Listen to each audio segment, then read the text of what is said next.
Question 1.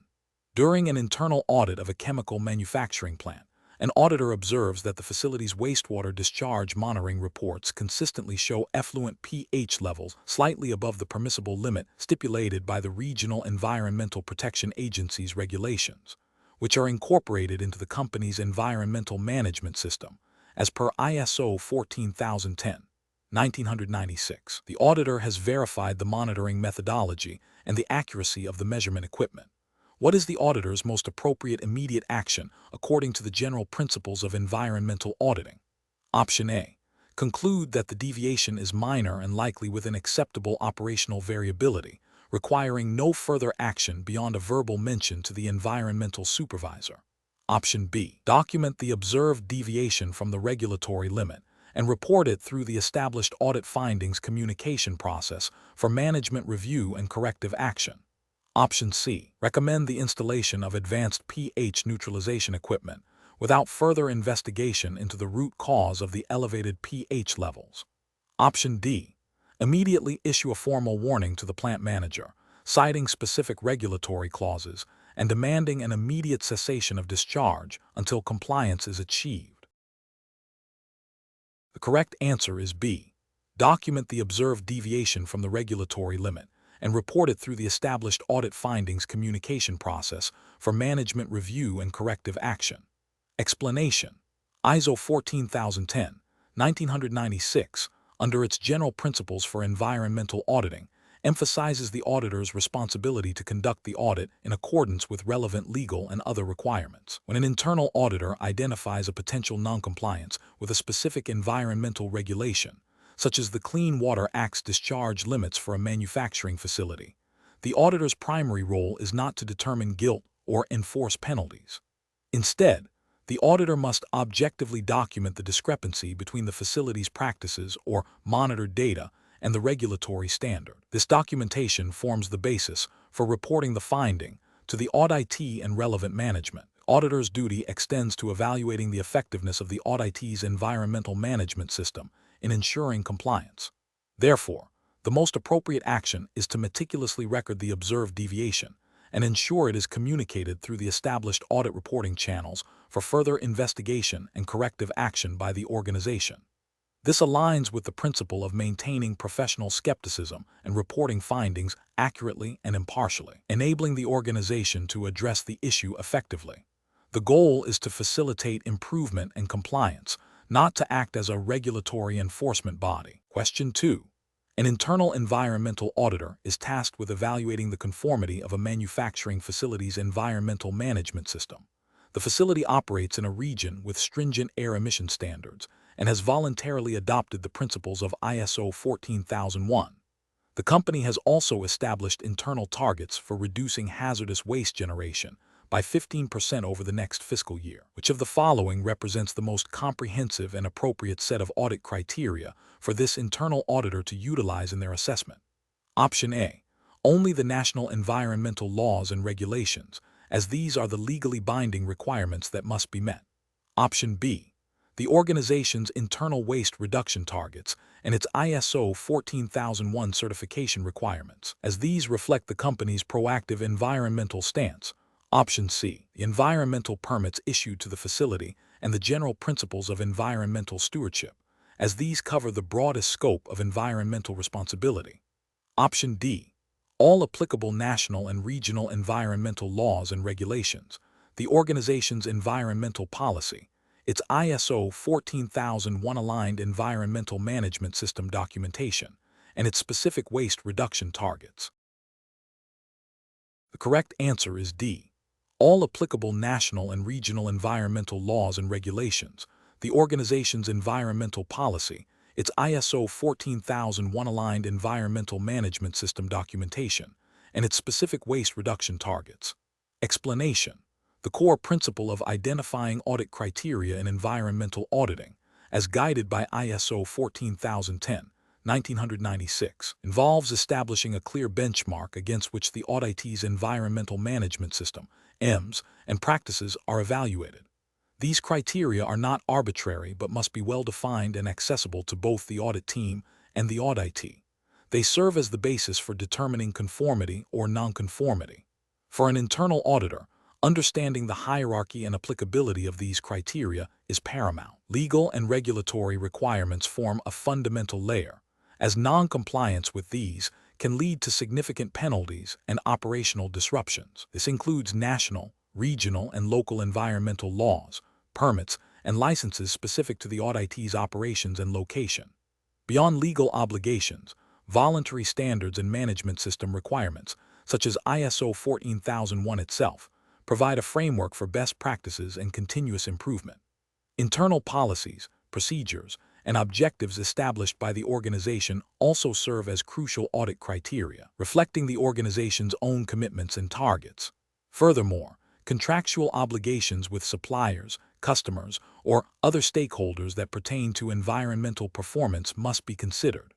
The process of identifying these criteria involves thorough research, consultation with relevant internal personnel, and a clear understanding of the scope of the audit. The auditor must ensure that all applicable criteria are identified and documented to ensure a comprehensive and effective audit. The most comprehensive approach for an internal auditor to establish the definitive set of benchmarks for evaluating an organization's environmental management system, ensuring both compliance and adherence to internal commitments, involves a systematic integration of all relevant external and internal requirements. This includes meticulous identification and documentation of all applicable statutory and regulatory provisions that govern the organization's environmental activities, such as emissions limits, waste disposal regulations, and chemical handling laws, as mandated by national, regional, and local authorities. Concurrently, the auditor must incorporate the organization's own declared environmental policies, objectives, targets, and the specific requirements of its environmental management system, which may be aligned with voluntary standards like ISO 14001 or other industry best practices. Contractual agreements with third parties that impose environmental performance obligations also form a critical component. Therefore, the most encompassing strategy is to compile a definitive list that encompasses all these elements, providing a robust framework for assessing the auditee's environmental performance against its legal duties, its own stated commitments, and any agreed-upon external benchmarks. Question 3. Consider an internal environmental auditor at Veridian Dynamics, a manufacturing firm. This auditor, MS. Anya Sharma, has been instrumental in developing and implementing the company's new waste reduction program over the past year. She is now tasked with auditing the environmental performance of the very department that spearheaded this program's implementation, a department she has close working relationships with and whose success she directly influenced. According to the general principles of environmental auditing as stipulated in ISO 14010, 1996, which of the following actions best upholds the principle of independence in this scenario? Option A. MS. Sharma should proceed with the audit but focus exclusively on data collected prior to her involvement in the waste reduction program, thereby maintaining a degree of separation. Option B. MS. Sharma should audit the department but ensure that her report highlights her significant contributions to the program, thereby providing context for her findings. Option C. MS. Sharma should inform the audited department's management of her prior involvement and request their cooperation in ensuring a fair assessment, relying on their assurance of impartiality. Option D. MS. Sharma should recuse herself from auditing the department involved in the waste reduction program and request that a different internal auditor, or an external auditor, be assigned to conduct the audit to ensure objectivity. The correct answer is D. MS. Sharma should recuse herself from auditing the department involved in the waste reduction program and request that a different internal auditor or an external auditor be assigned to conduct the audit to ensure objectivity. Explanation: the principle of independence in environmental auditing, as outlined in ISO 14010, 1996, is fundamental to ensuring the objectivity and credibility of the audit process. Independence means that the auditor or audit team should not be influenced by personal biases or vested interests that could compromise their judgment. This extends to avoiding situations where an auditor audits their own work or departments where they have direct operational responsibility.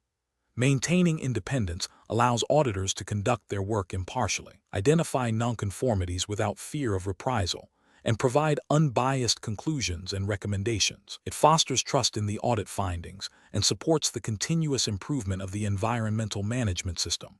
For an internal auditor, this often involves reporting to a level of management that is independent of the audited activity, thereby safeguarding their objectivity. The core idea is to prevent conflicts of interest, both apparent and real, that could undermine the integrity of the audit. This principle is crucial for the effectiveness of any environmental auditing program, as it underpins the reliability of the information gathered and the subsequent actions taken. Question 4. An internal auditor is tasked with evaluating the effectiveness of an organization's environmental management system, EMS, for compliance with its stated environmental policy and relevant national regulations, such as the Clean Air Act in the United States. The auditor observes that while the organization has documented procedures for monitoring air emissions, the actual data collection frequency in the field is less than what is prescribed in these procedures. Furthermore, management reports based on this collected data indicate that emission levels are consistently within regulatory limits, but the auditor suspects this may be due to incomplete sampling, which fundamental principle of environmental auditing, as espoused by ISO 14010, 1996, is most directly challenged by this situation. Option A, thoroughness and systematic approach to evidence gathering. Option B, competence and diligence in conducting the audit. Option C, objectivity and impartiality in the audit process and reporting. Option D, confidentiality of audit information. The correct answer is C, objectivity and impartiality in the audit process and reporting. Explanation. The core principle of an environmental auditing system, as outlined in ISO 14010, 1996, is to provide an objective assessment of an organization's environmental performance and compliance. An internal auditor's role is to verify that the environmental management system, EMS, is effectively implemented and maintained, and that it conforms to the organization's environmental policy and objectives. This involves a systematic, independent, and documented process for obtaining audit evidence and evaluating it objectively to determine the extent to which audit criteria are fulfilled. The auditor must possess integrity, impartiality, and due professional care. The focus is on identifying areas for improvement and ensuring that the EMS contributes to the organization's overall environmental goals, such as reducing pollution, conserving resources, and complying with relevant environmental legislation. The process itself is designed to be iterative and to support continuous improvement of the EMS. It is not about enforcing specific environmental outcomes directly, but rather about assessing the system that is in place to manage environmental aspects and impacts. The audit findings are then used by management to make informed decisions about the EMS. Question 5. An internal environmental audit at a manufacturing facility operating under ISO 14010, 1996 guidelines revealed that while emissions monitoring was conducted regularly, the analysis of the collected data to identify trends and potential exceedances of regulatory limits, such as those stipulated in national clean air legislation, was often delayed. This delay meant that corrective actions, if needed, were not initiated promptly. Within the Plan Do Check Act (PDCA) framework for continuous improvement of the environmental management system, which phase is most directly concerned with the systematic evaluation of such monitored performance data to drive subsequent improvements. Option A, Act. Option B, Do. Option C, Check. Option D, Plan. The correct answer is C, Check. Explanation. The Plan Do Check Act (PDCA) cycle, also known as the deeming cycle, is a fundamental iterative four-step management method used for the control and continuous improvement of processes and products. In the context of environmental auditing, according to ISO 14010, 1996, the PDCA cycle provides a structured framework for establishing, implementing, and improving an environmental management system, EMS. The plan phase involves identifying environmental aspects, objectives, and targets, and developing strategies to achieve them. The Do phase is about implementing the planned actions, which includes training personnel, establishing operational controls, and responding to emergencies. The Check phase involves monitoring and measuring environmental performance against established objectives and targets, and reviewing compliance with relevant legal and other requirements. This phase is crucial for identifying deviations and areas for improvement. Act phase focuses on taking actions to correct nonconformities, improve environmental performance, and refine the EMS based on the findings from the check phase. This iterative process ensures that the EMS remains effective and evolves to address changing environmental conditions and organizational needs. The question probes the specific action within the PDCA cycle that directly addresses the findings of performance monitoring and compliance verification, which is inherently a check phase activity. Therefore, the correct answer focuses on evaluating the effectiveness of implemented controls and identifying opportunities for enhancement based on monitored data and compliance status. Question 6. Consider an internal environmental audit at a manufacturing facility that produces specialized alloys.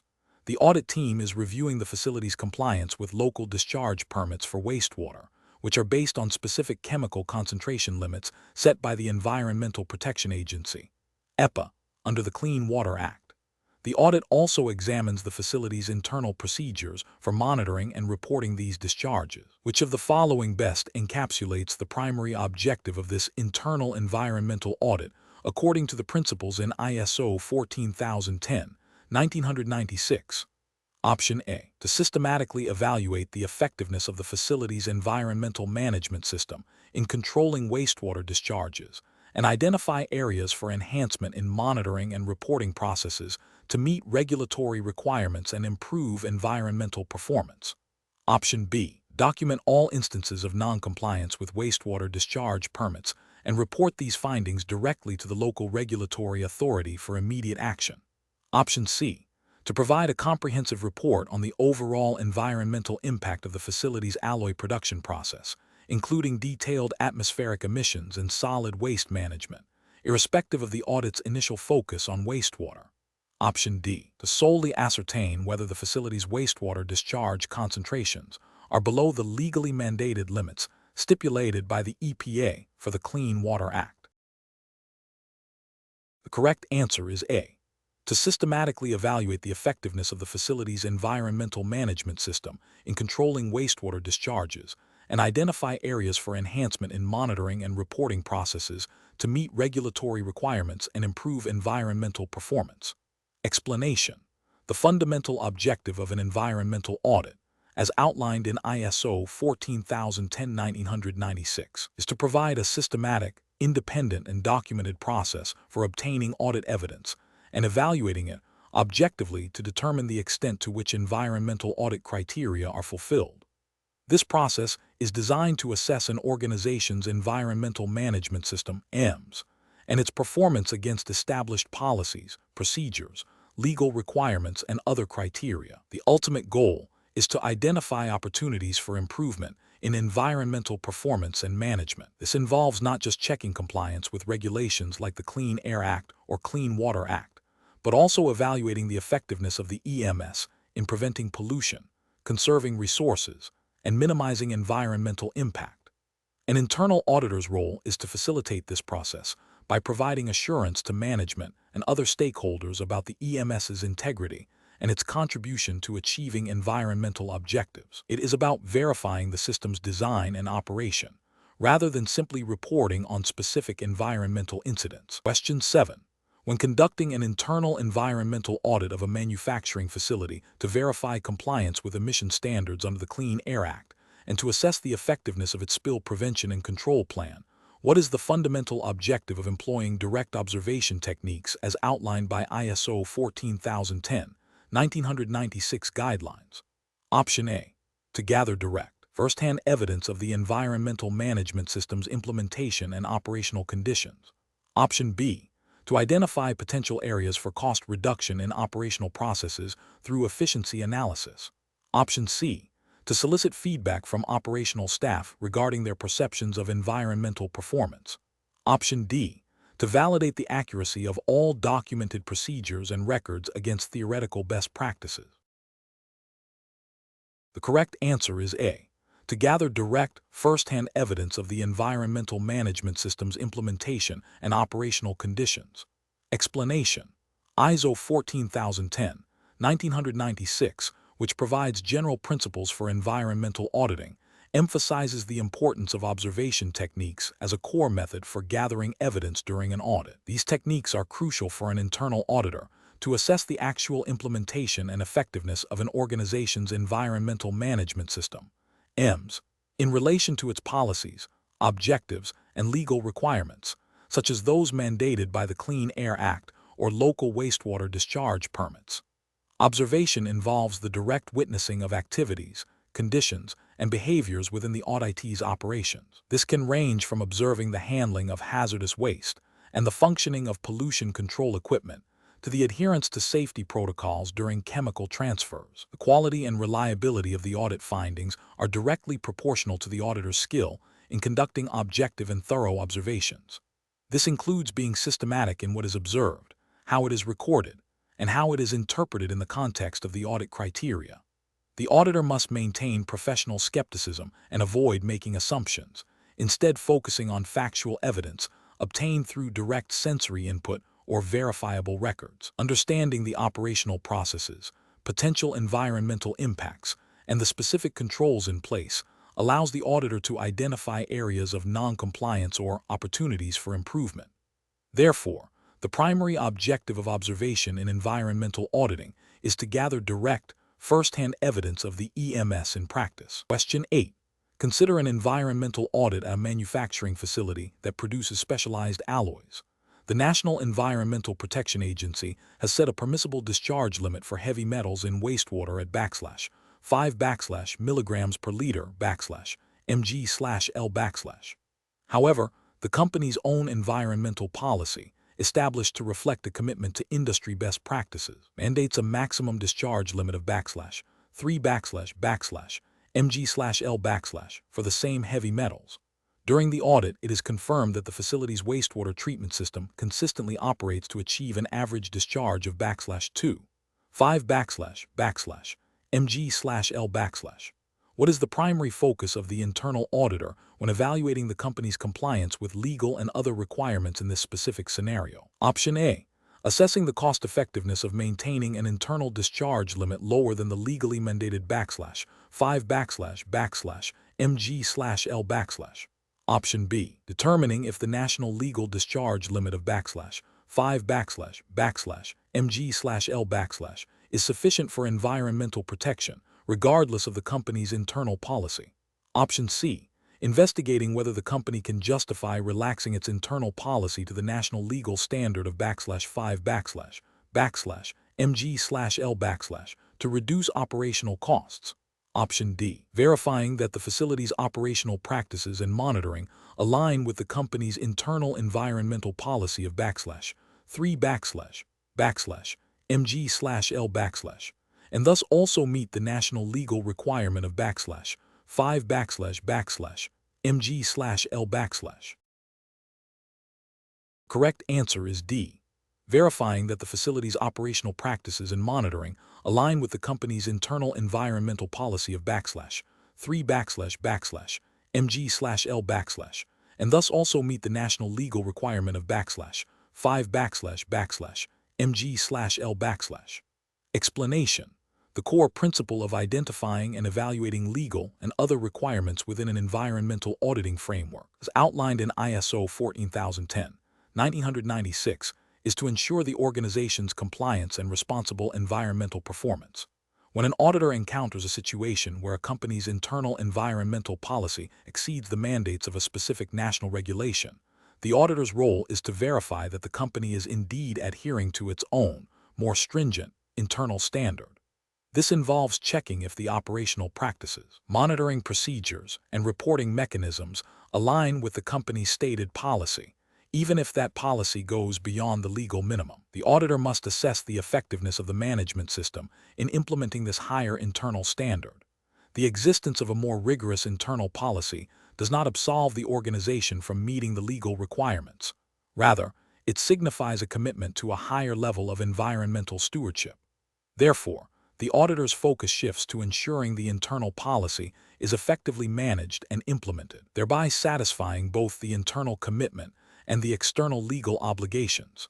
This proactive approach to environmental management, driven by internal policy, is a key indicator of a robust environmental management system. Question 9.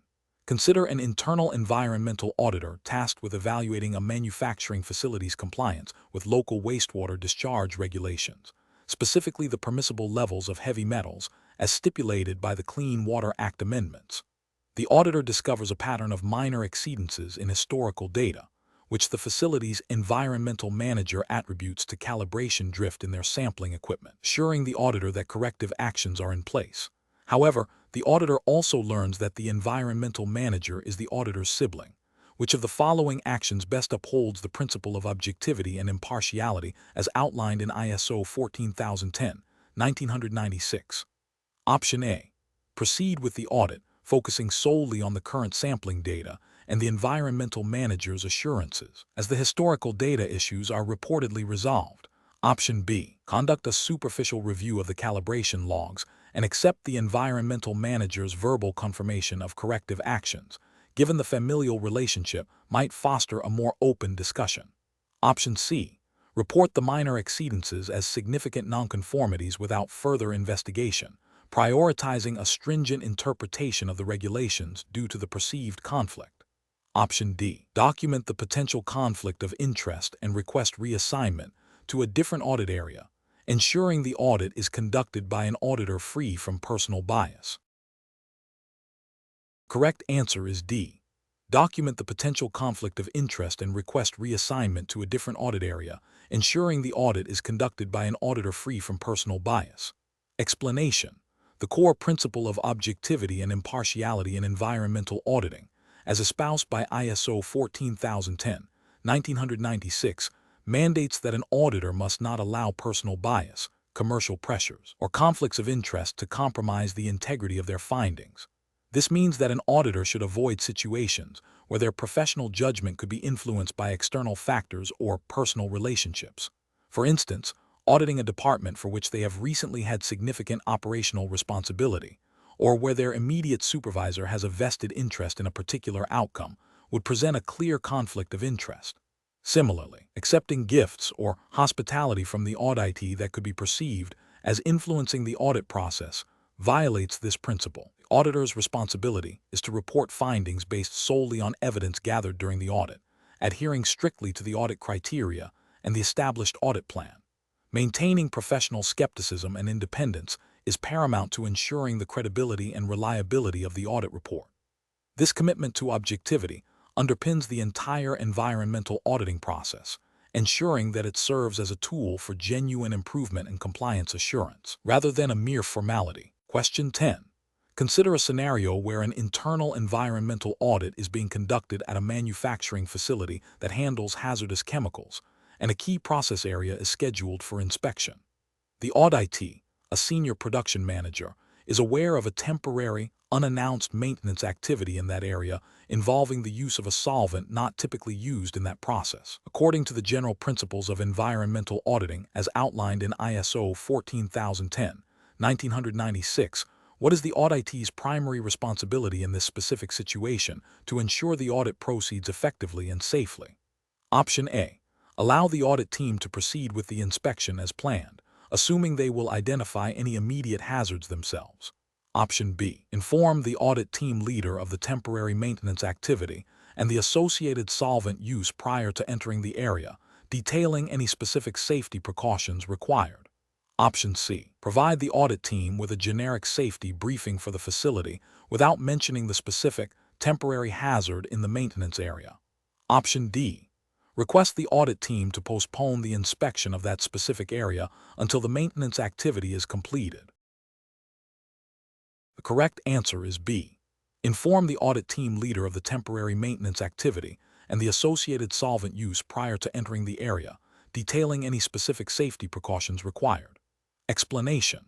The principle of auditee responsibility within environmental auditing, as guided by ISO 14010, 1996, emphasizes the active role of the organization being audited in facilitating the audit process. This includes providing access to relevant personnel, documents, and facilities necessary for the auditor to gather sufficient and appropriate audit evidence. Furthermore, The auditee is responsible for ensuring that the audit team is aware of any potential hazards or safety requirements within the audited areas.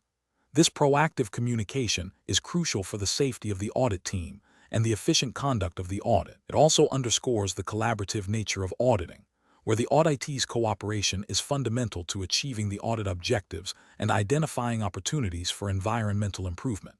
The auditee's role is not merely passive reception of the audit. It involves active participation in ensuring the audit can be performed effectively and safely, aligning with the principles of good environmental management and auditing practice. This includes ensuring that personnel are available to answer questions and provide explanations regarding the environmental management system and its implementation. Question 11. An internal auditor is conducting an audit of a manufacturing facility to assess compliance with its National Pollutant Discharge Elimination System (NPDES) permit, which regulates wastewater discharge. The auditor has reviewed the facility's self-monitoring reports, operational logs, and the permit itself. During a site inspection, the auditor observes a discharge pipe that appears to have a different color effluent than what is described in the monitoring reports. To effectively gather evidence and assess potential noncompliance, which data collection approach would best integrate the existing information with new observations? Option A. Request an immediate shutdown of the discharge pipe for laboratory analysis without first interviewing relevant personnel or reviewing associated operational procedures. Option B. Focus exclusively on reviewing additional historical self-monitoring reports to identify any past instances of similar discharge colorations without engaging operational staff or inspecting treatment processes. Option C. Conduct a targeted interview with the environmental manager, specifically about the observed discharge color, and cross-reference their explanation with the facility's wastewater treatment process diagrams and recent discharge monitoring data. Option D. Immediately issue a non-conformity report based solely on the visual observation of the discharge color, assuming it deviates from permitted parameters. The correct answer is C. Conduct a targeted interview with the environmental manager, specifically about the observed discharge color, and cross-reference their explanation with the facility's wastewater treatment process diagrams and recent discharge monitoring data. Explanation. The core principle of effective data collection in environmental auditing, as outlined in ISO 14010, is the need for a systematic and comprehensive approach that ensures the reliability and relevance of the information gathered. When an auditor is tasked with verifying compliance with environmental regulations, such as the Clean Water Act regarding wastewater discharge permits, a multifaceted data collection strategy is paramount. Document review provides a foundational understanding of the organization's environmental management system, policies, and permit conditions. Interviews with key personnel, from operational staff to management, offer insights into the practical implementation of these policies and can reveal potential gaps or noncompliance issues that might not be evident from documentation alone. Site inspections are crucial for observing actual practices and conditions, allowing the auditor to correlate documented procedures with on-the-ground reality and identify any discrepancies. The most robust approach combines these techniques, using each to corroborate or challenge findings from the others. For instance, an interview might reveal a deviation from a documented procedure, which can then be verified through a site inspection. Similarly, a site observation of a particular process can prompt a review of related documentation or a follow-up interview to clarify operational details. This triangulation of data sources enhances the validity of the audit findings and ensures that the auditor has a well-rounded perspective on the organization's environmental performance and compliance status. The selection of specific techniques should be driven by the audit objectives and the nature of the environmental aspects being assessed, always aiming for a balanced and thorough investigation. Question 12. An internal environmental auditor is tasked with assessing the compliance of a manufacturing facility with its wastewater discharge permit, which specifies limits for several heavy metals. The facility has numerous discharge points throughout its complex. Considering the principles of ISO 14010, 1996 regarding sampling and analysis for internal environmental audits, which approach best ensures sufficient and appropriate audit evidence for this specific scenario? Option A. Focusing solely on the most recently documented laboratory analysis reports provided by the facility's environmental department, assuming these accurately reflect current conditions without further verification. Option B. Conducting a single, comprehensive grab sample from the main effluent pipe immediately before it enters the municipal sewer system, assuming this single point aggregates all upstream discharges. Option C. Selecting discharge points based on a judgment-driven risk assessment that prioritizes those with historically higher reported concentrations or those located in sensitive receiving water bodies, followed by multiple sample collections from each selected point over a defined period. Option D. Implementing a purely random sampling strategy across all discharge points, collecting one sample from each point regardless of its operational status or historical performance, to ensure unbiased representation. The correct answer is C. Selecting discharge points based on a judgment-driven risk assessment that prioritizes those with historically higher reported concentrations or those located in sensitive receiving water bodies, followed by multiple sample collections from each selected point over a defined period. Explanation: ISO 14010, 1996, specifically within its general principles for environmental auditing, emphasizes the importance of a systematic and objective approach to gathering and evaluating audit evidence. When considering sampling and analysis, the core principle is to ensure that the selected samples are representative of the entire population or process being audited, and that the analysis of this evidence is thorough and objective. The objective is not to achieve statistical certainty in every instance, but to gain sufficient appropriate audit evidence to form a reasonable basis for conclusions. The effectiveness of sampling is directly linked to the auditor's understanding of the auditee's operations, potential environmental aspects, and the audit objectives. A statistically valid sampling plan is ideal, but often not feasible or necessary for internal environmental audits. Instead, auditors employ judgment-based sampling, selecting samples that are most likely to reveal nonconformities or areas of concern, considering factors like the significance of the environmental aspect, the potential impact of noncompliance, and the reliability of existing controls. The analysis phase involves comparing the collected evidence against established audit criteria, which can include legal requirements such as those stipulated in National Environmental Protection Acts or regional discharge permits, as well as the organization's own environmental policy and objectives. This comparison is crucial for identifying deviations and forming an opinion on the conformity and effectiveness of the environmental management system. The principle of sufficiency and appropriateness of evidence underpins this entire process, ensuring that the audit findings are credible and actionable. Question 13. During a site inspection at a manufacturing facility in a region subject to stringent wastewater discharge regulations, an internal auditor observes a discharge pipe from a process unit that appears to be emitting a liquid with a visibly different color and odor than typically associated with permitted effluent. The auditor has access to the facility's environmental permits, standard operating procedures for wastewater management, and the Environmental Management System Manual.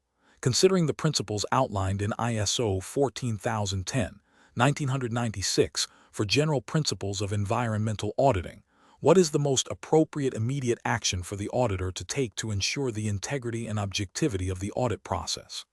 Option A. Collect a sample of the discharge for independent laboratory analysis to confirm the nature of the effluent before documenting any findings in the audit report. Option B. Ascertain from nearby employees if they are aware of any recent changes to the process, or if the observed discharge is considered normal, and then proceed with documenting the observation. Option C. Immediately halt the process unit operation to prevent further potential environmental damage, and then inform the facility's environmental manager of the suspected violation. Option D. Document the observation in detail, noting the visual and olfactory characteristics of the discharge, its source, and the time of observation, and then compare this against the facility's environmental permits and internal procedures to identify potential nonconformities. Correct answer is D. Document the observation in detail, noting the visual and olfactory characteristics of the discharge, its source, and the time of observation, and then compare this against the facility's environmental permits and internal procedures to identify potential nonconformities. Explanation: the core principle of conducting a site inspection during an environmental audit, as guided by ISO 14010, 1996, is to gather objective evidence of environmental performance and compliance. This involves a systematic observation and documentation of the auditee's operations, facilities, and environmental management system in practice. The auditor must remain impartial and focus on factual findings when observing a waste handling process. For instance, the auditor would look for adherence to documented procedures, proper labeling of containers, segregation of different waste streams, and evidence of compliance with relevant regulations, such as the Resource Conservation and Recovery Act, RCRA in the United States, which governs hazardous waste management. The auditor's role is not to implement corrective actions during the inspection, but to identify potential nonconformities or areas for improvement based on the audit criteria. The findings are then compiled into an audit report. Therefore, the most appropriate action for an auditor when observing a potential deviation from environmental procedures during a site inspection is to meticulously document the observation, including the specific details of the deviation, the location, the time, and any relevant personnel involved, and then to compare this observation against the established audit criteria, which would include company policies, regulatory requirements, and the environmental management system documentation. This documentation forms the basis for reporting findings and potential nonconformities. Question 14. When conducting an internal environmental audit in accordance with ISO 14010, 1996, an auditor discovers a significant deviation from the organization's documented environmental policy and a potential contravention of the local wastewater discharge regulations. Which of the following best encapsulates the auditor's reporting obligation regarding this discovery? Option A. Immediately escalate the issue to external regulatory bodies without first formally reporting it through the internal audit process to ensure prompt legal compliance. Option B. Focus the report solely on the positive aspects of the environmental management system, omitting any findings that could be perceived as critical or negative to maintain a positive organizational image. Option C. Document the deviation and potential regulatory contravention, providing factual evidence, and include specific, actionable recommendations for corrective and preventive measures in the final audit report submitted to top management and relevant operational departments. Option D. Briefly mention the deviation in a verbal debriefing with the auditee's immediate supervisor, assuming they will address it without formal documentation in the audit report. The correct answer is C. Document the deviation and potential regulatory contravention, providing factual evidence, and include specific, actionable recommendations for corrective and preventive measures in the final audit report submitted to top management and relevant operational departments. Explanation: ISO 14010, 1996, under its general principles for environmental auditing, emphasizes the importance of clear and comprehensive reporting. An internal auditor's report serves as the primary communication tool to convey findings, conclusions, and recommendations to management and relevant parties. The standard stresses that the report should be accurate, objective, concise, and constructive. It must detail the scope and objectives of the audit, the audit criteria used, which might include relevant environmental legislation such as the Clean Water Act or RCRA in the U.S. context, or equivalent national regulations, the audit methodology, and the findings. Findings should be supported by evidence. Recommendations should be practical and aimed at improving the environmental management system and its performance. The reporting obligation extends to identifying nonconformities against the established criteria and suggesting corrective actions. The report's ultimate purpose is to facilitate informed decision-making and drive continuous improvement within the organization's environmental practices. A crucial aspect is ensuring that the report is delivered in a timely manner to allow for prompt action. The standard implicitly requires the auditor to consider the audience for the report and tailor the language and level of detail accordingly, while maintaining professional integrity and objectivity throughout the reporting process. Question 15. During an internal audit of a manufacturing facility that operates under a National Environmental Protection Act, an auditor is tasked with evaluating the organization's adherence to its wastewater discharge permit. The permit, issued by the Regional Environmental Authority, specifies a maximum allowable concentration of suspended solids in the effluent to be discharged into a local river. The auditor discovers that, while the facility's process controls are designed to meet this limit, Recent laboratory reports indicate intermittent exceedances, albeit still within the overall annual average limit set by the permit. The auditor also notes that the facility has not formally reported these intermittent exceedances to the regulatory body, as required by the permit's specific reporting clauses for any deviation, regardless of averaging. Considering the principles outlined in ISO 14010, 1996 for general principles of environmental auditing, which of the following best characterizes the auditor's finding concerning the wastewater discharge permit compliance? Option A. The permit's reporting clauses are considered secondary to the primary discharge concentration limits, meaning the facility's actions are acceptable under the audit scope. Option B. The facility is in non-compliance due to the failure to report intermittent exceedances as mandated by the permit's reporting clauses, irrespective of the averaging provision. Option C. The auditor should focus solely on the technological effectiveness of the process controls in meeting the suspended solids limit, as per permit specifications. Option D. The facility is in full compliance, as the intermittent exceedances did not breach the overall annual average limit for suspended solids. The correct answer is B. The facility is in non-compliance due to the failure to report intermittent exceedances as mandated by the permit's reporting clauses, irrespective of the averaging provision. Explanation. The core principle of auditing environmental permits under ISO 14010, 1996 involves verifying that the auditee's operations comply with the conditions stipulated in their environmental permits, which are often derived from national or regional environmental legislation. For instance, a facility might require a permit for air emissions, wastewater discharge, or hazardous waste management. An internal auditor would examine the permit documentation, compare it against the facility's actual practices and operational records, and assess whether all reporting, monitoring, and operational control requirements are being met. This includes ensuring that emission limits, discharge standards, and waste handling protocols specified in the permit are adhered to. The auditor also needs to confirm that the permits themselves are current and valid, and that any amendments or renewals have been processed in accordance with regulatory timelines.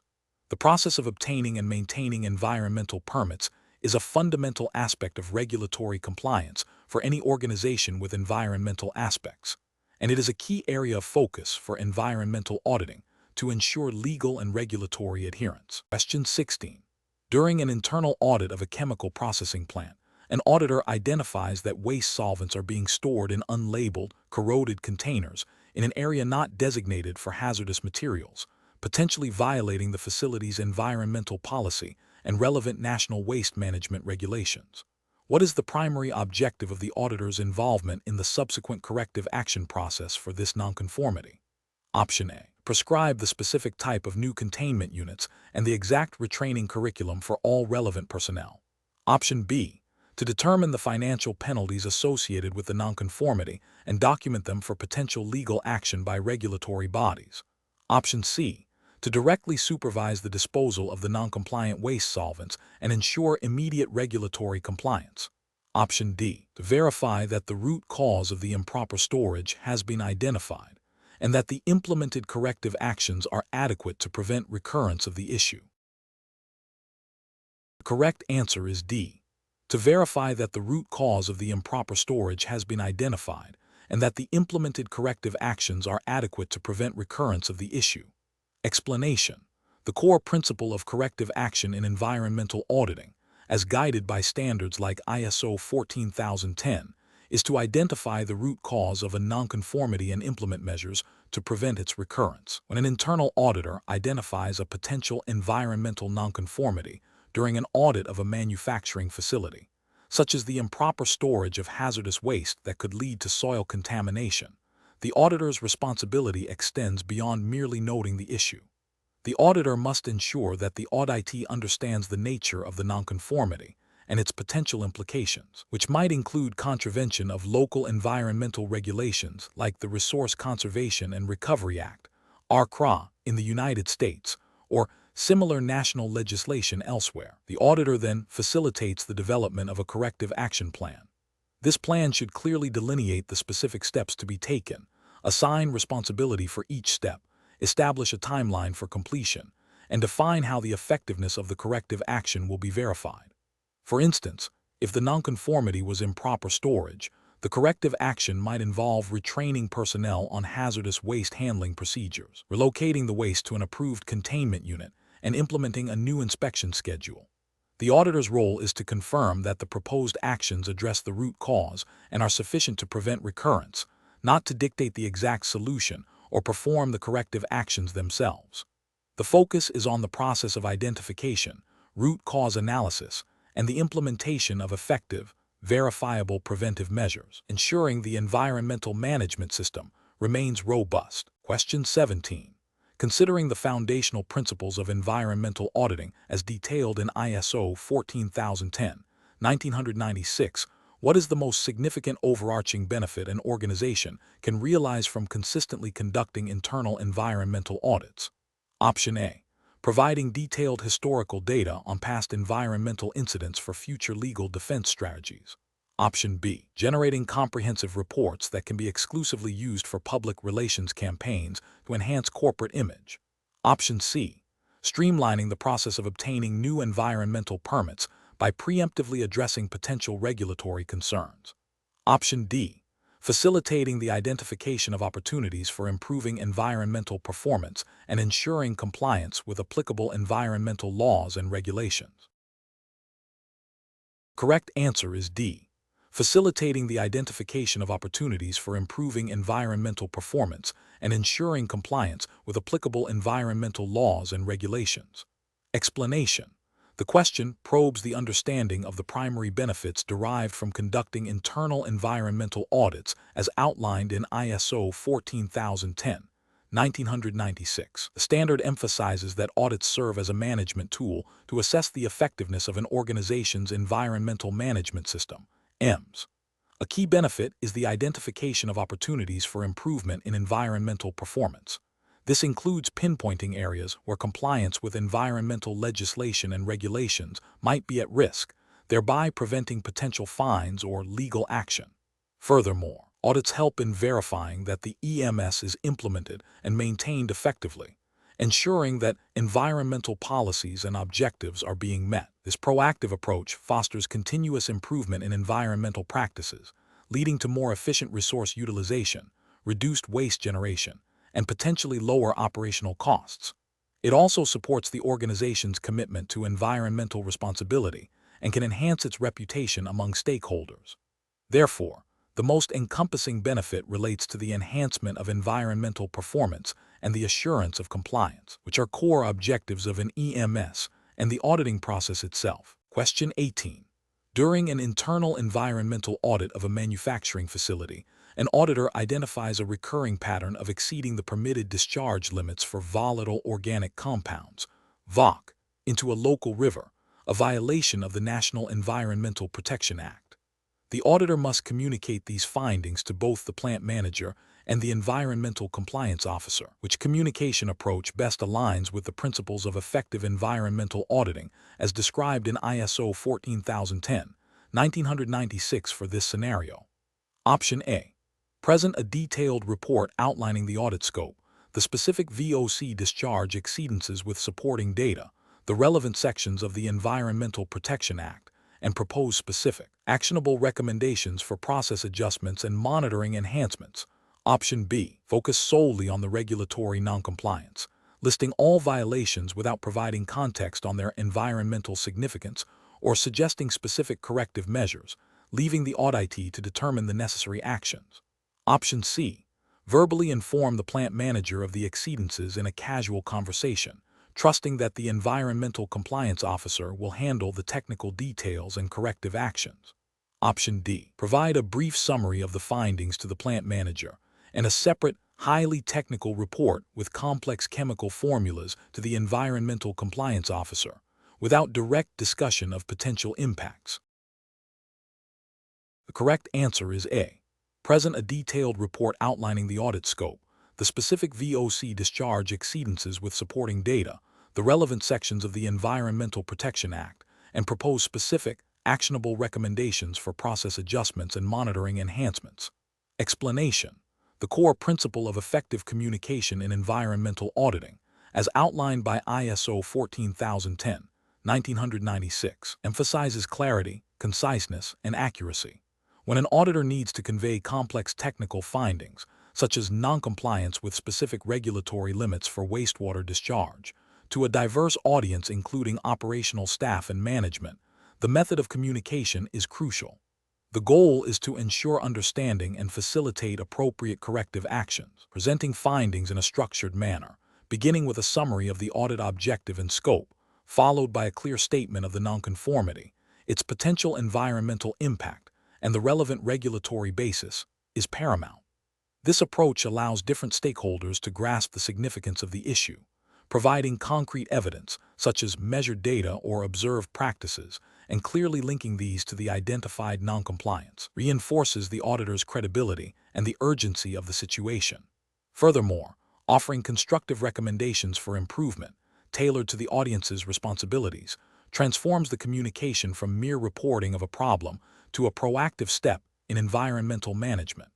This aligns with the guidelines' focus on facilitating the auditee's understanding and commitment to improvement, rather than simply identifying faults. The communication should be a dialogue where opportunities for clarification are provided, ensuring that the auditee fully comprehends the findings and the required actions. Question 19.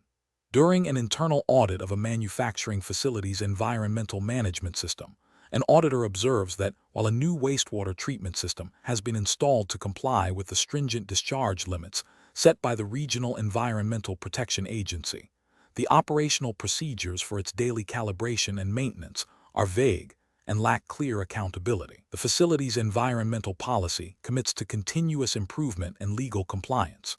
Considering the principles outlined in ISO 14010-1996 for environmental auditing, what is the primary concern the auditor should raise regarding the control measure of the wastewater treatment system? Option A. The lack of detailed scientific data supporting the chosen treatment methodology's long-term efficacy in diverse environmental conditions. Option B. The absence of a formal risk assessment specifically conducted for the new wastewater treatment system before its implementation. Option C. The potential for the control measure to be ineffective due to inadequate operational procedures and lack of clear accountability, jeopardizing compliance with regulatory discharge limits. Option D. The cost-effectiveness of the installed wastewater treatment system compared to alternative technologies available in the market. The correct answer is C. The potential for the control measure to be ineffective due to inadequate operational procedures and lack of clear accountability, jeopardizing compliance with regulatory discharge limits. Explanation. The core principle guiding the selection and implementation of environmental control measures during an audit, as per ISO 14010-1996, is their effectiveness in achieving specified environmental objectives and legal compliance. This involves a systematic evaluation of the control's ability to prevent, reduce, or mitigate environmental impacts. The audit process should verify that the chosen controls are appropriate for the identified risks, are adequately documented, and are consistently applied. Furthermore, the auditor must assess whether the organization has established mechanisms for monitoring the performance of these controls and for taking corrective action when they are found to be ineffective. This proactive approach ensures that the environmental management system is robust and responsive to changing conditions and regulatory requirements, such as those mandated by the Clean Air Act or specific state Environmental Protection Agency regulations regarding emissions. The focus remains on the practical efficacy of the controls in meeting environmental goals, rather than merely their existence or theoretical soundness. Question 20. An internal environmental auditor is reviewing a manufacturing facility's compliance with its wastewater discharge permit, which specifies a maximum allowable concentration of suspended solids. The auditor reviews the facility's monthly discharge monitoring reports, DMR, submitted to the regulatory agency. These reports show consistently low levels of suspended solids. However, during a site visit, the auditor observes that the primary clarifier, a key component of the wastewater treatment process, is operating with a significantly reduced sludge blanket depth, and the effluent turbidity appears higher than normal. The auditor also speaks with the wastewater treatment plant operator, who mentions experiencing intermittent issues with the sludge deutering system that have led to some bypass events of untreated wastewater during the past month, though these were not explicitly reported in the DMRs as bypasses. Considering the principles of evidence-based auditing from ISO 14010, 1996, what is the most appropriate course of action for the auditor to take to gather sufficient objective evidence regarding potential noncompliance? Option A. Immediately issue a nonconformity report based on the visual observations and the operator's statement, as this constitutes sufficient evidence of potential noncompliance with the discharge permit. Option B.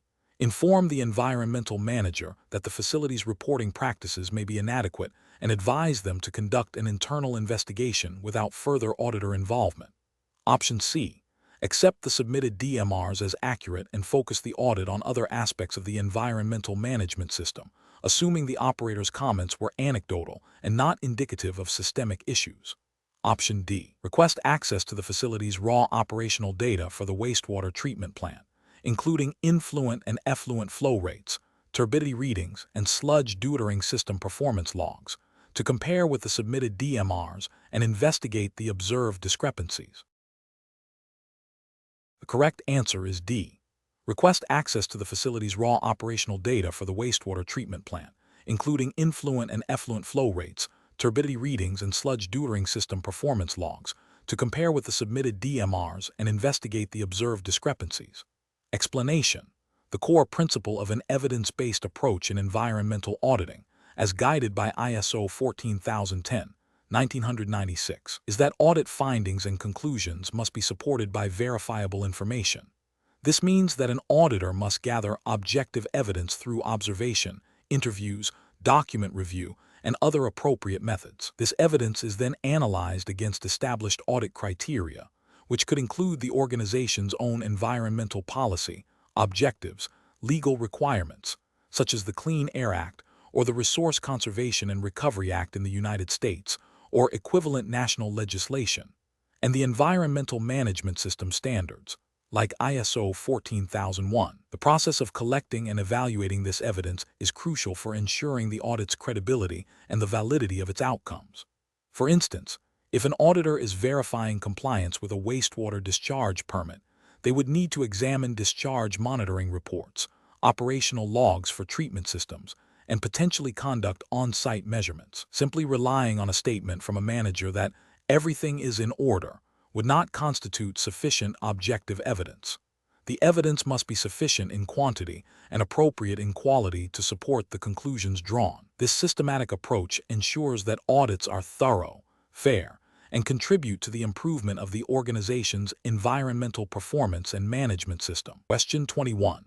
Considering the principles of ISO 14010, 1996, which of the following best describes the primary responsibility of top management in establishing and maintaining an effective internal environmental auditing program within a manufacturing firm that produces specialized chemical compounds and has recently faced scrutiny under the Clean Air Act regulations?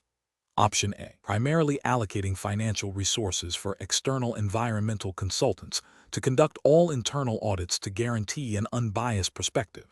Option B. Ensuring the audit team has unrestricted access to all relevant documentation and personnel, and that audit findings are formally reviewed and acted upon by appropriate levels of management. Option C. Delegating the entire responsibility for the environmental audit program to the Environmental Compliance Department, focusing solely on the strategic direction of the company. Option D. Establishing a system where audit findings are reported directly to regulatory bodies without internal review to expedite compliance. Correct answer is B. Ensuring the audit team has unrestricted access to all relevant documentation and personnel, and that audit findings are formally reviewed and acted upon by appropriate levels of management. Explanation: the core principle of management responsibility in environmental auditing, as outlined in ISO 14010, 1996, emphasizes that top management must demonstrate a clear commitment to the environmental auditing process. This commitment is not merely about allocating resources, but about actively fostering an environment where audits can be conducted effectively and independently. Specifically, management's role involves establishing an environmental policy, ensuring the availability of necessary resources, defining roles and responsibilities for environmental management, and critically, ensuring that audit findings are reviewed and that appropriate corrective actions are implemented. The standard stresses that management must provide the necessary support to the audit team, enabling them to perform their duties without undue interference. This includes ensuring that the audit team has access to all relevant information and personnel. Furthermore, management is responsible for communicating the importance of environmental auditing throughout the organization and for ensuring that the audit program aligns with the organization's environmental objectives and policies. The internal auditor's independence and objectivity are paramount, and management's actions are crucial in upholding these principles. Therefore, management's active involvement in establishing the audit program, reviewing findings, and driving improvements is a fundamental aspect of their responsibility. Question 22. During an audit of a manufacturing facility operating under the principles of ISO 14010, 1996, an internal auditor discovers that the company's documented procedure for emergency response planning, which is mandated by local Environmental Protection Agency regulations, has not been reviewed or updated in 5 years. Furthermore, a recent minor chemical spill, though contained quickly with no apparent environmental release, was not reported internally according to the established, albeit outdated, procedure.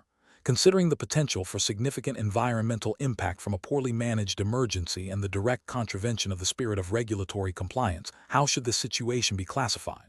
Option A, minor nonconformance. Option B, observation. Option C, major nonconformance. Option D, opportunity for improvement. The correct answer is C, major nonconformance. Explanation: the classification of nonconformances in environmental auditing, as guided by principles that inform ISO 14010, 1996, hinges on the potential or actual impact of the deviation from the established environmental management system, EMS, or relevant regulatory requirements. Major nonconformance signifies a substantial failure in the EMS or a significant breach of environmental legislation, such as the Clean Air Act or the Clean Water Act, that poses a high risk of serious environmental harm or a substantial contravention of legal obligations. For instance, a complete absence of a documented procedure for managing hazardous waste, coupled with evidence of improper disposal leading to documented soil contamination, would likely be classified as major. This is because it indicates a systemic breakdown in a critical control area with a direct, severe environmental consequence and a clear violation of waste management regulations. Minor nonconformances, conversely, represent isolated incidents or deviations that do not pose an immediate, significant threat to the environment or a substantial breach of legal requirements.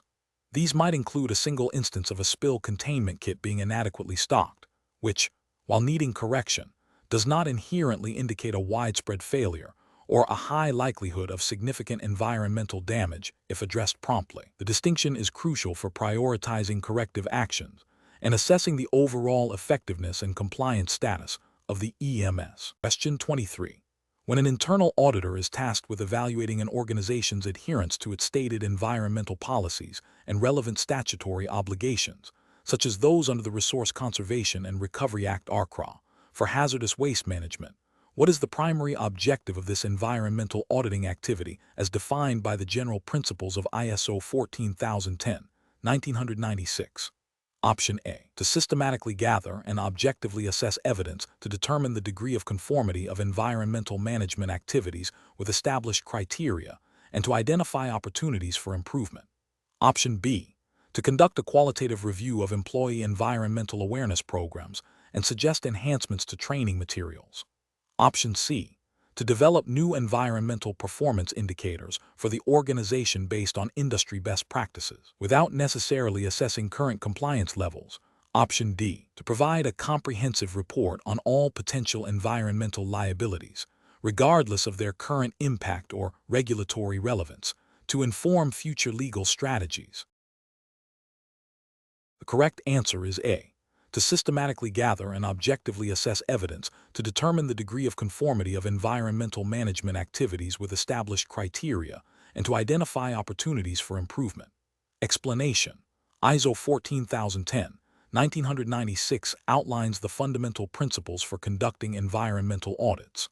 A core objective of these audits is to provide management with a systematic, independent, and documented process for obtaining evidence and evaluating it objectively to determine the extent to which environmental policies and procedures are implemented and are suitable for achieving the organization's environmental objectives. This involves assessing compliance with relevant environmental legislation, such as the Clean Air Act or the Clean Water Act, as well as internal policies and commitments. The audit process itself is designed to be objective and evidence-based, focusing on factual findings rather than subjective opinions. It aims to identify areas of non-compliance, inefficiencies, and opportunities for environmental performance improvement. The ultimate goal is to support continuous improvement of the environmental management system by providing reliable information for decision-making.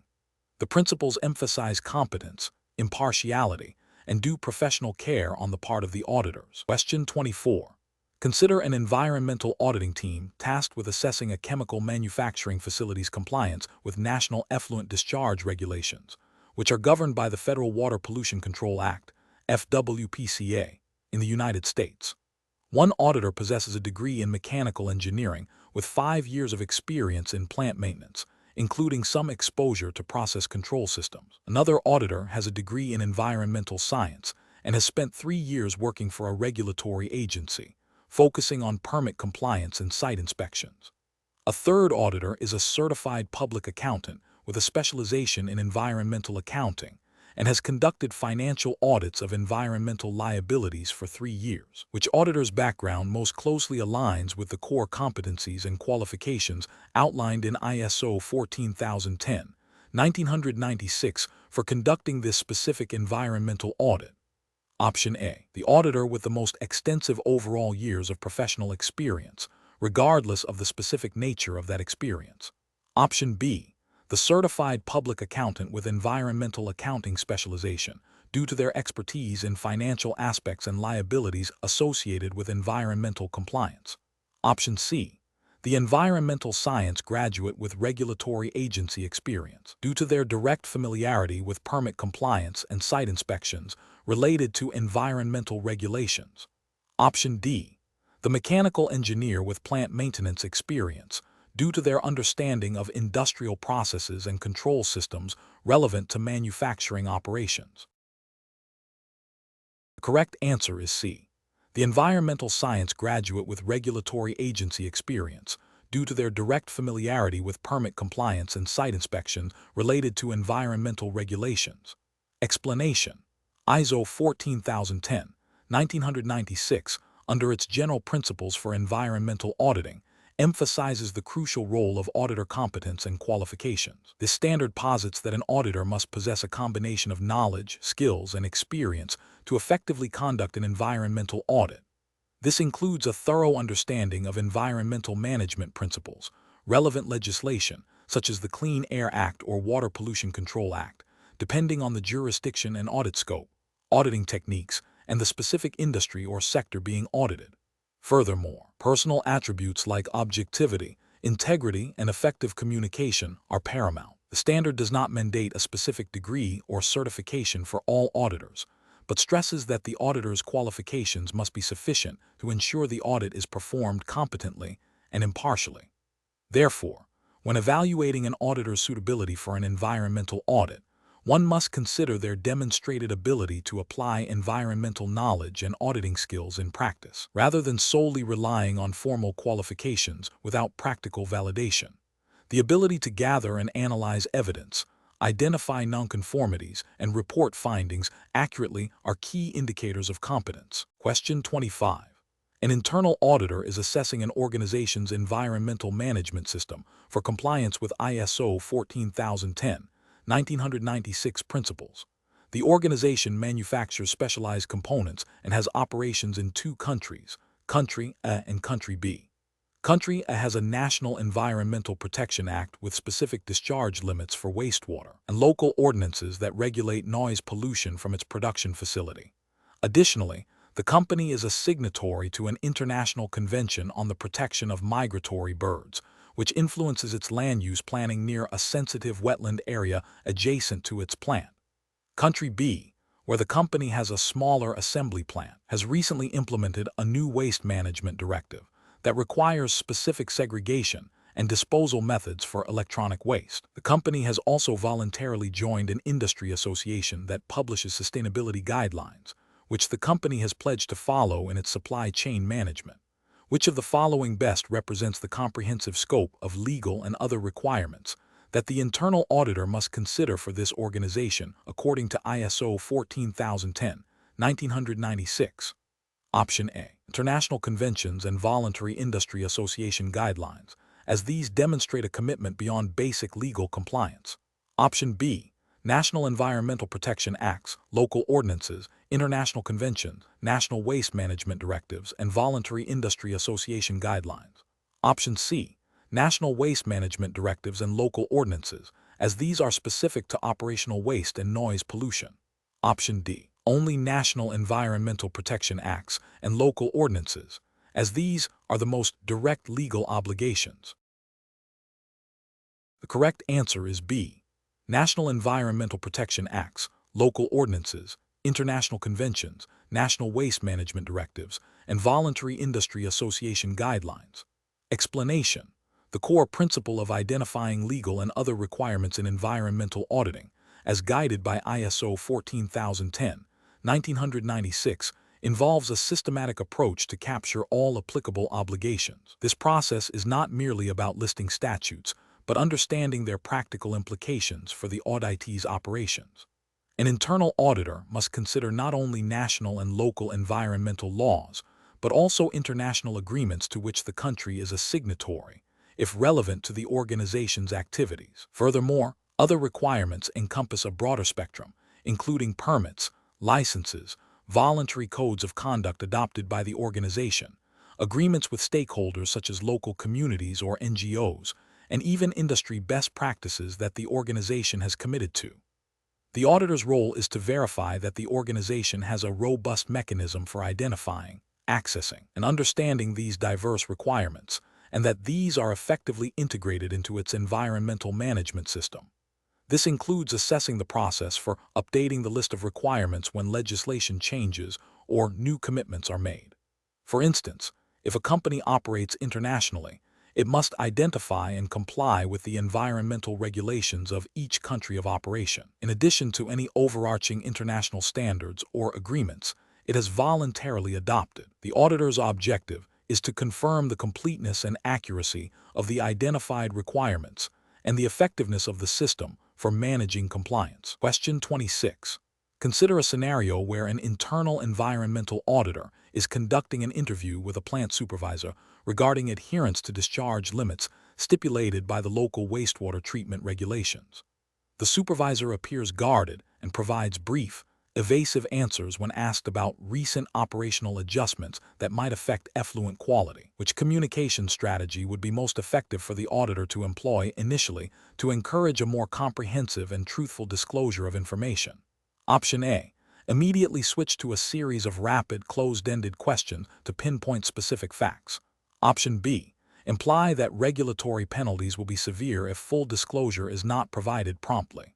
Option C. Directly confront the supervisor with potential evidence of non-compliance to elicit a direct response. Option D. Utilize open-ended, non-judgmental questions to encourage elaboration and build rapport. The correct answer is D. Utilize open-ended, non-judgmental questions to encourage elaboration and build rapport. Explanation: ISO 14010, 1996, specifically within its principles concerning communication and interviewing, emphasizes the importance of establishing rapport and creating an environment conducive to open and honest dialogue. An internal auditor must be adept at eliciting accurate information without causing undue stress or defensiveness. This involves employing a range of questioning techniques and active listening. Open-ended questions are crucial for encouraging detailed responses and exploring nuances, while closed-ended questions can be used for confirmation or to obtain specific factual data. Probing questions are essential for clarifying ambiguous statements or delving deeper into a particular topic. The auditor's demeanor, including their nonverbal cues and empathetic responses, significantly influences the interviewee's willingness to share information. The principle of maintaining objectivity and avoiding leading questions is paramount to ensure the integrity of the audit findings. Therefore, when an auditor encounters a situation where an interviewee appears hesitant or provides vague answers regarding a potential noncompliance with regulations like the Clean Water Act, the most effective initial approach is to use a combination of non-judgmental, open-ended questions to encourage elaboration and build trust. This allows the interviewee to explain their perspective and the context of the situation without feeling immediately accused or interrogated. Subsequent probing, based on the initial responses, can then be used to gather specific details and verify information. Question 27. An environmental auditor is assigned to assess the compliance of a manufacturing facility with its established environmental management system and relevant national environmental protection regulations, such as the Clean Air Act. Hypothetical context for regulatory example. The auditor has previously been involved in the facility's strategic planning for waste reduction initiatives, providing input on feasibility and potential impact. Given this background, what is the most critical consideration regarding the auditor's independence and objectivity in this scenario, according to the general principles of environmental auditing? Option A. Confirming that the auditor possesses the technical expertise to audit the specific manufacturing processes. Option B. Verifying that the auditor has access to all necessary environmental permits and licenses for the facility. Option C. Ensuring the auditor's previous involvement in strategic planning does not create a bias that prevents an impartial evaluation of current compliance. Option D. Ascertaining that the audit report is submitted to the highest level of management within the organization. The correct answer is C. Ensuring the auditor's previous involvement in strategic planning does not create a bias that prevents an impartial evaluation of current compliance. Explanation. The core principle of an internal environmental audit, as outlined in ISO 14010-1996, is to provide an objective assessment of an organization's environmental management system. This assessment is conducted to determine whether the system conforms to the organization's own policies and procedures, and to the requirements of relevant environmental legislation and standards. The auditor's independence and objectivity are paramount to ensure the credibility and reliability of the audit findings. This independence is typically achieved by ensuring that the auditor is not responsible for the activities or operations being audited. For instance, an environmental manager who is responsible for implementing the environmental management system should not audit their own department's compliance. Similarly, an auditor should not audit a unit where they have direct operational or financial responsibility. The aim is to prevent conflicts of interest that could compromise the impartiality of the audit process and the integrity of the reported results. This principle is fundamental to the overall effectiveness and acceptance of the audit's conclusions and recommendations, fostering continuous improvement in environmental performance. Question 28. Considering the foundational principles of environmental auditing as outlined in ISO 14010-1996, which proactive measure best exemplifies an internal auditor's commitment to maintaining and enhancing their competence in a dynamic regulatory landscape, such as keeping abreast of amendments to the European Union's REACH, registration, evaluation, authorization and restriction of chemicals, regulation or evolving waste management directives. Option A. Seeking feedback from auditees on the auditor's interpersonal communication skills during audit engagements. Option B. Periodically reviewing the organization's historical environmental audit reports to identify recurring nonconformities. Option C. Concentrating solely on the internal environmental policies and procedures of the specific organization being audited. Option D. Regularly attending accredited training courses focused on emerging environmental compliance challenges and new auditing methodologies. The correct answer is D. Regularly attending accredited training courses focused on emerging environmental compliance challenges and new auditing methodologies. Explanation. ISO 14010-1996, while superseded, laid foundational principles for environmental auditing. A key aspect for any auditor, including internal ones, is maintaining competence. This is achieved through continuing professional development, CPD. CPD ensures that auditors remain knowledgeable about evolving environmental legislation, new auditing techniques, emerging environmental issues, and changes in management system standards. For an internal auditor, this means actively seeking opportunities to learn and grow in their role. This could involve attending workshops on specific environmental regulations like the Clean Air Act or the Resource Conservation and Recovery Act (RCRA) in the United States, or similar national/regional legislation. It also includes staying updated on international standards and best practices, engaging in self-study of relevant scientific literature, participating in professional organizations, and gaining experience through diverse auditing assignments. The objective is to enhance the auditor's ability to conduct effective and credible environmental audits, thereby contributing to the organization's environmental performance and compliance. The principles of CPD are intrinsically linked to the auditor's ethical responsibility and the overall quality of the audit process, ensuring that findings are accurate, relevant, and actionable. Question 29. During an internal audit of a manufacturing facility, an auditor notes a significant divergence between the company's publicly stated commitment to stringent wastewater discharge standards, aligned with the principles of the Clean Water Act, and observed operational practices at a key processing unit. The facility's environmental management system documentation indicates adherence to specific effluent parameters, yet on-site monitoring logs and visual inspections suggest potential exceedances of these parameters. What is the most appropriate initial action for the internal auditor to take in this situation to uphold the principles of environmental auditing? Option A. Conduct further investigation to gather corroborating evidence regarding the observed operational practices and potential discrepancies with documented standards. Option B. Immediately conclude that the facility is in violation of the Clean Water Act and report it to regulatory authorities. Option C. Focus the remainder of the audit solely on the company's environmental policy statements to assess their internal consistency. Option D. Record the discrepancy as a minor nonconformance without further verification, assuming it is a documentation error. The correct answer is A. Conduct further investigation to gather corroborating evidence regarding the observed operational practices and potential discrepancies with documented standards. Explanation. The core principle of environmental auditing, as outlined in ISO 14010/1996, emphasizes the auditor's responsibility to maintain professional skepticism. This means approaching the audit with an objective and questioning mind, not accepting information at face value without verification. When an auditor discovers a discrepancy between a company's documented environmental policy and its actual operational practices, especially concerning a specific environmental regulation like the Clean Water Act's discharge limits for industrial wastewater, the auditor must investigate further. The discrepancy itself is not an automatic violation, but it signals a potential noncompliance that requires deeper examination. The auditor's role is to gather sufficient, reliable, relevant, and useful evidence to form a conclusion. Therefore, the immediate and most appropriate action is to seek corroborating evidence to understand the root cause of the difference and determine if a violation has indeed occurred.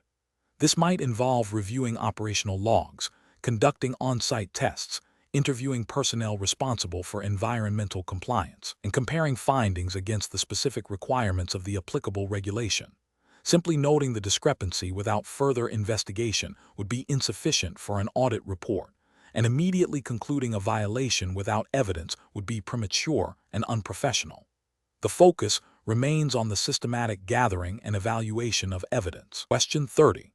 When conducting an internal audit of a manufacturing facility to assess compliance with the Clean Air Act's requirements for continuous emissions monitoring systems, CEMS, which combination of data collection techniques would most effectively provide verifiable evidence of operational adherence and data integrity? Option A. Reviewing CEMS calibration logs and maintenance records, conducting on-site inspections of the monitoring equipment and its installation, and interviewing the environmental technician responsible for CEMS operation and data recording. Option B. Examining the facility's purchasing records for CEMS components and reviewing employee training materials related to general environmental awareness. Option C. Relying solely on the most recent third-party emissions testing report and reviewing the facility's annual environmental compliance summary. Option D. Conducting interviews with the facility's senior management regarding their commitment to environmental compliance and observing general plant housekeeping practices. The correct answer is A. reviewing SEM's calibration logs and maintenance records, conducting on-site inspections of the monitoring equipment and its installation, and interviewing the environmental technician responsible for SEM's operation and data recording. Explanation: ISO 14010, 1996, specifically within its general principles for environmental auditing, emphasizes the systematic and documented collection of information to provide evidence for audit findings. This process is crucial for establishing whether an organization's environmental management system conforms to audit criteria. When an internal auditor is assessing compliance with a regulation like the Clean Air Act, (CA), concerning emissions monitoring, they must employ a range of data collection techniques. Document review is fundamental, involving the examination of records such as emission test reports, calibration logs for monitoring equipment, and operational permits. Site inspections allow the auditor to visually verify that equipment is functioning as intended, that waste is being handled according to procedures, and that environmental controls are in place and operational. Interviews with personnel at various levels, from plant operators to environmental managers, are essential for understanding practices, identifying potential compliance gaps, and gathering contextual information that might not be evident in documentation alone. The effectiveness of these techniques is enhanced when they are used in combination, providing corroborating evidence and a more comprehensive understanding of the environmental performance. For instance, an auditor might review a permit that specifies a particular monitoring frequency, then inspect the relevant equipment to confirm its operational status, and finally interview the operator responsible for recording the data to understand the daily execution of the monitoring process. This multifaceted approach ensures that the audit findings are robust and based on reliable evidence, supporting the overall objective of verifying environmental management system effectiveness and regulatory compliance.